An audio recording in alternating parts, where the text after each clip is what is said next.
চট্টগ্রামের পটিয়ায় ফিরোজা রো ফাউন্ডেশনের উদ্যোগে ৩,০০০ মানুষের মাঝে সাহারি ও ইফতার সামগ্রী বিতরণ করা হয়েছে।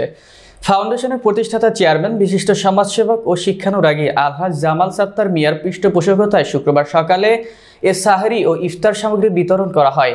এ সময় উপস্থিত ছিলেন বাংলাদেশ জাতীয়তাবাদী দল কুসুমপুর ইউনিয়নের ৯ নং ওয়ার্ড শাখা সভাপতি ও উদীয়মান তরুণ সমাজ হিতৈষী মোহাম্মদ ফরিদুল আলম, সমাজসেবী শামসুল আলম, সৈয়দুল বাশার, জামাল উদ্দিন, শফিউল আলম মঞ্জু, বেলাল আহমেদ শাকিল, মোহাম্মদ ইমরান চৌধুরী, মোহাম্মদ আরজু, আব্দুল মান্নান, মোহাম্মদ সাজ্জাদ, হিরু, আবু মোহাম্মদ পেরু সহ অনেকেই।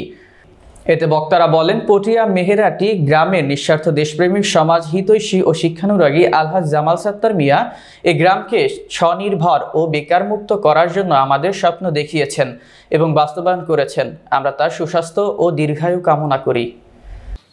যিনি মেহেরাটিকে নিয়ে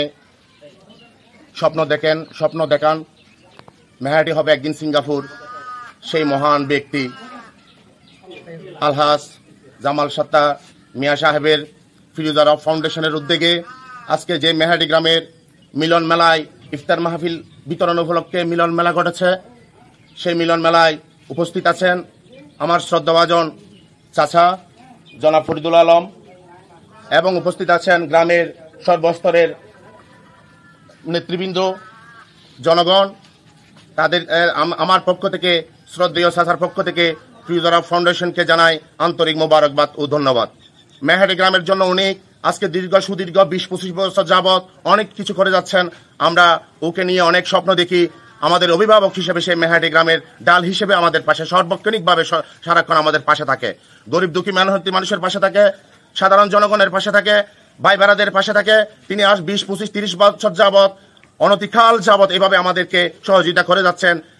চোখের জন্য, চিকিৎসার জন্য, শিক্ষা খাতে সবকিছুতে আমাদের জন্য এই গ্রামে অবদান রেখে যাচ্ছেন। এই বলে আমার সংক্ষিপ্ত বক্তব্য। আমি সকলের কাছে আন্তরিকভাবে দোয়া চাচ্ছি যেন আল্লাহ ওনাকে হায়াতে তাইয়্যিবা দান করেন এবং ভবিষ্যতে আমাদের পাশে থেকে আমাদেরকে সার্বক্ষণিক সহযোগিতা করতে পারেন। আমি দেশবাসীর কাছে এবং আমাদের মুরব্বীদের কাছে ওনার মা বাবার জন্য দোয়া কামনা করি। উনি যতদিন বাঁচি থাকে ততদিন আমাদের গ্রামের সাহায্য সহযোগিতায় আমাদের সাথে থাকতে পারে ইনশাল্লাহ।